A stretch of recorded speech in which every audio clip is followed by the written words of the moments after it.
éclats de rire en fin d'atelier, c'est le moment de retrouver ses parents après une heure de jeu, d'écoute et de relaxation.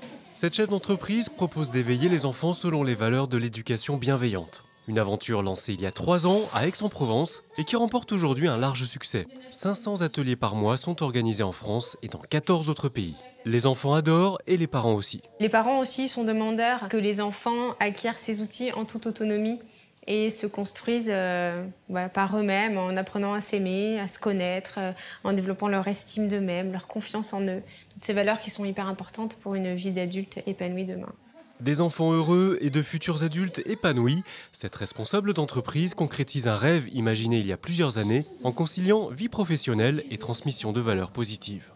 Quelques dizaines de kilomètres plus au sud, à Marseille, c'est l'heure des derniers préparatifs dans cette cuisine un peu spéciale, celle des cuisiniers du monde. Des restaurateurs, des personnes avec CAP ou sans formation, ils ont tous en commun d'être issus de quartiers prioritaires. Cette ancienne experte dans le digital a voulu les accompagner en décrochant les commandes auprès des clients et en leur apportant les outils nécessaires à leur développement. L'objectif, c'est de les accompagner vraiment un par un pour qu'ils aient confiance en eux. Et c'est la première étape, c'est la confiance en soi. En fonction des profils, on peut avoir un accompagnement à la gestion du budget, à la formation très technique dans la cuisine. On peut leur proposer des formations CAP. Et ça, on le fait avec des structures existantes. Les deux adhérentes de la Confédération des PME sont lauréates du Trophée des entrepreneurs positifs remis par l'organisation des Bouches-du-Rhône. Partout en France, la CPME soutient les TPE et PME qui conjuguent croissance et valeurs positives.